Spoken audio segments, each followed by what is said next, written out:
انت هتعمل ايه؟ خليك بقى في حالك بقى. نعم. مساء الخير اعزائي المشاهدين، اهلا وسهلا بيكم.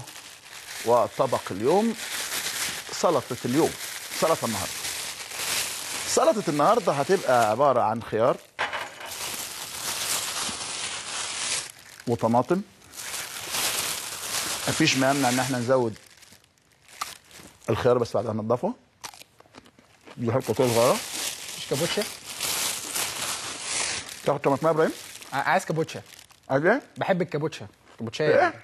خاص بلدي، خاص بلدي. لا ما اعرفش انا الحاجات بتاعتكم دي. نعم. طماطم كمان؟ لا خاص بلدي. شويه جرجير. بلدي. في جرجير. هقول لكم طريقه عمل الخيار بالطماطم عشان تبقى سلطه بلدي. تنضف الخياره، تعمل كده، تحتفظ بديل الزمن.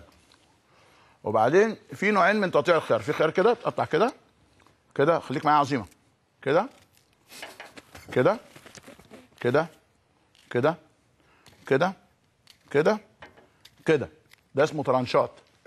وتاكل الحته الاخرانيه، ده مهم قوي. وتنضف الخيارات الثانيه، شغلها من هنا، تحتفظ بدي عشان تمام. بتبقى مره يا كابتن. دي بتبقى مره بس تحتفظ بيها ليها استخدامات اخرى هبقول لكم عليها بعدين. في بقى نوع جديد من تقطيع الخيار، وهو يا وليد، ما انا هدوق عشان النفس. لما نيجي نعمل ملوخيه هعمل لكم الشقه، بس دلوقتي النهارده السلطه. في بقى كده تقطيع الخيار كده، ده اسهل بقى. ده اسهل. وبعدين تقوم جاي مقطعه كده، بسم الله الرحمن الرحيم. ايوه. بعدين تقوم جاي حضرتك مقطعه كده. يبقى انت كده ايه؟ خدت نص المسافه. عملت ايه؟ الخيار في عشان تعمل خيار صغير ومحندق، عشان تختصر الوقت تعمل الاثنين مع بعض.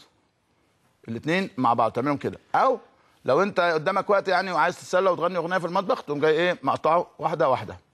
لو لقيت نفسك تعبان تقوم جاي مكمل كده، هم هم هم هم هم. ده ايه؟ الخيار. اما بالنسبه للطماطم حضراتكم تعملوا كده، تقولوا كده ايه؟ الراس دي برضه خلوها عشان لها مناسبات اخرى. كابتن انت خلصت السلطه يا كابتن. انت لا لسه والله، لا لسه. انت خلصتها يا كابتن. ده مش هناكل حاجه. لا والله. بص يا ابراهيم، دي فيها طماطمايه. ماشي. وخيار باعتبارك لسه ناشئ صاعد. فانا اثنين وانت واحده. طيب ماشي كده. ان كان كده ماشي. الطماطمايه بقى حضراتكم تقوم جاي عاملينها كده، بسم الله الرحمن الرحيم، بسم الله الرحمن الرحيم، بسم الله الرحمن الرحيم، كده. ونقوم جايين مقطعينها كده. انا بشوف كده مراتي بتعملها كده، بس انا بعرف اعمل سلطه عشان ما اقولكوش يعني. تقوم جاي بقى مخرطها كده، حته حته حته. بعد السلطه نحلي، وبعدين ممكن يا ابراهيم تقوم جاي عامل كده. بقى على فكره في تفرقه عنصريه، السلطه عندك ومش عندي.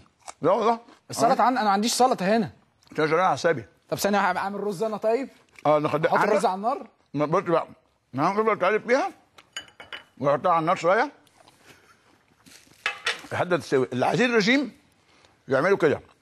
بقى اللي يعملوا كده بيعملين ايه؟ واكلين موز عشان الحلويات، عشان تحلي. ده رجيم. يبقى طبق اليوم عايز ايه؟